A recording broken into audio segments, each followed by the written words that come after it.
কারো ব্যবহারে বা তার ওই ওই জিনিসটার দ্বারা কোনো কিছু হয়, আর আর কারো প্রতি যদি কারো সরাসরি কোনো কিছু থাকে তখন উইথ বসবে এংরি পরে, আর যখন এই ওইটার ব্যবহারে হবে তখন এর বসবে। ঠিক আছে, এটা তাহলে এইভাবে করলে 100 প্রিপোজিশন মনে থাকবে সারা জীবন।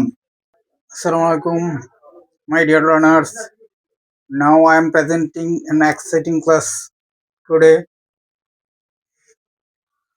আচ্ছা শিক্ষার্থীবৃন্দ, আমাদের স্পোকেন ইংলিশের ক্ষেত্রে তো আমাদের গ্রামারের ব্যবহার করলে কেমন তা আমি বলেই দিয়েছি। ঠিক আছে, তো এটা দুইটা সমন্বয় হলে 100 হবে এবং এটা একদম অ্যাপ্রোপ্রিয়েট মানে উপযুক্ত হবে। ঠিক আছে, কোনো গরমিল থাকবে না বা ওইখানে কোনো এক্সেপশন থাকবে না। ঠিক আছে, এখানে ওই অ্যাপ্রোপ্রিয়েট প্রিপোজিশন কতগুলা শব্দের পর ওই যে প্রিপোজিশন গুলা বসে ওই প্রিপোজিশন গুলা নিয়ে আসছি। ঠিক আছে, ওগুলা নানান জব লেভেলেও ওগুলাতে থাকে। জব লেভেল বিসিএস থেকে শুরু করে অন্যান্য লেভেল যা বলা যায় সবকিছুতেই থাকে। ঠিক আছে, আচ্ছা তাহলে অ্যাপ্রোপ্রিয়েট প্রিপোজিশন মানে যে প্রিপোজিশন গুলা ওই ওয়ার্ড গুলোর পরে এগুলা বসেই। ঠিক আছে, উপযুক্ত প্রিপোজিশন। ঠিক আছে, তাহলে এখানে এংরি উইথ, এংরি হলো কারো প্রতি সরাসরি রাগ থাকাকে বলা হয়। এখানে আমি এটা উল্লেখ করি নাই, কারো প্রতি সরাসরি এটার অর্থটা উল্লেখ করি নাই, শুধু এখানে বলে রাখছি এংরি উইথ। ঠিক আছে, কারো প্রতি সরাসরি রাগ থাকা, এটা হলো I am angry with him, মানে আমার কি তার প্রতি কি আছে, রাগ আছে। তাহলে I am angry with him, তাহলে এখানে হলো তার প্রতি সরাসরি। আবার হলো এংরি এট, কারো ব্যবহারে, কারো ব্যবহারে যদি কারো রাগ থাকে তাহলে সেটা হলো I am angry at his behaviour, মানে তার রাগটা তার থেকে আসছে কিন্তু তার ব্যবহারে, সেই জন্য এট হিজ বিহেভিয়ার বসছে। ঠিক আছে, এট বসছে এখানে এংরি পরে, আর এখানে উইথ বসছে। তাহলে এটা এভাবে বুঝে নিতে হবে, কোনো কারো ব্যবহারে বা তার ওই ওই জিনিসটার দ্বারা কোনো কিছু হয়, আর আর কারো প্রতি যদি কারো সরাসরি কোনো কিছু থাকে তখন উইথ বসবে এংরি পরে, আর যখন এই ওইটার ব্যবহারে হবে তখন এর বসবে। ঠিক আছে, এটা তাহলে এইভাবে করলে 100 প্রিপোজিশন মনে থাকবে সারা জীবন। আচ্ছা তাহলে ব্লাইন্ড অফ, ব্লাইন্ড অফ তো হলো যে নির্দিষ্ট না, এটা অর্থ না, কিন্তু আমি এগুলো অর্থ লিখি নাই, যে এটা শুধু এটা করার জন্য যে যখন মানুষকে বলা হয় যে সে এক চোখ কানা, মানে অন্ধ না কিন্তু ব্লাইন্ড, এখানে যখন একটা চোখকে না দেখে তাহলে সেটাকে কানা বলা হয়।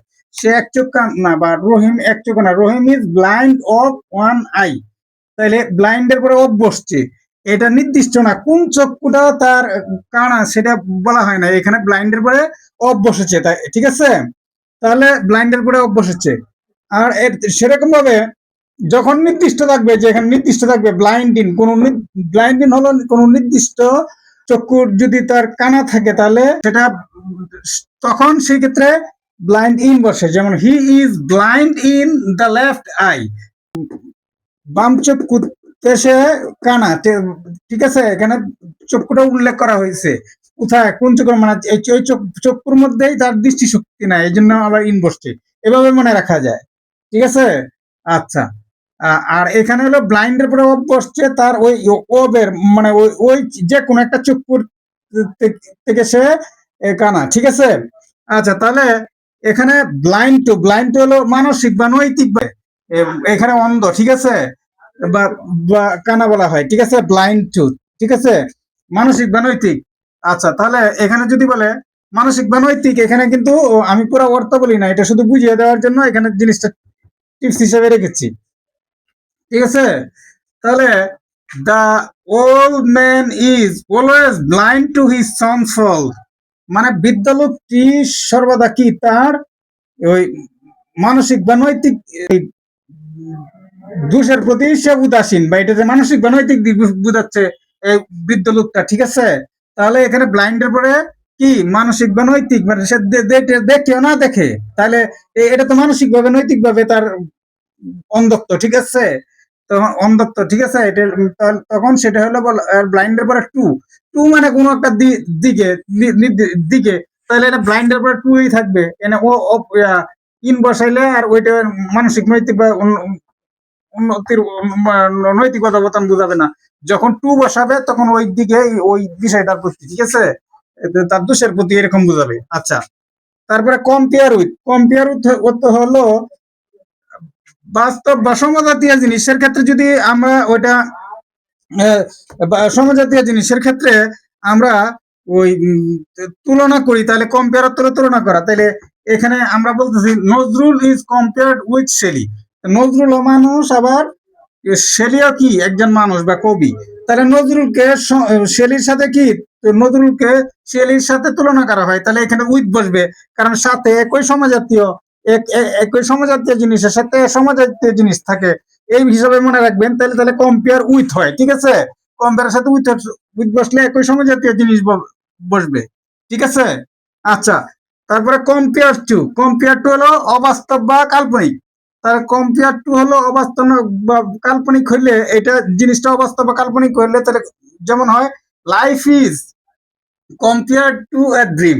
তাহলে লাইফ তো হলো একটা বাস্তব জিনিস, তাহলে ওই বাস্তব জিনিসটাকে অবাস্তব বা ড্রিম তো একটা কল্পনার জিনিস, তাহলে ওই ড্রিমের সাথে কি তুলনা করা হচ্ছে। তাহলে যেহেতু টু দ্বারা কি একটা গতি বা মোশনের অবস্থা, মোশন মানে ওইটা জিনিসটা দেখতে নয় থাকে, এটা 2 নম্বরই কাজের মতো বা একটা ভাষ্যমান কাজের মতো বা ওইরকম বোঝায় গতিদিক, তখন এইখানেও ওই কম্পেয়ার টু কিন্তু একটা ভাষ্যমান অবাস্তব অকল্পনীয় দিকের মতো এই টুটা নির্দেশ করতেছে, ঠিক আছে।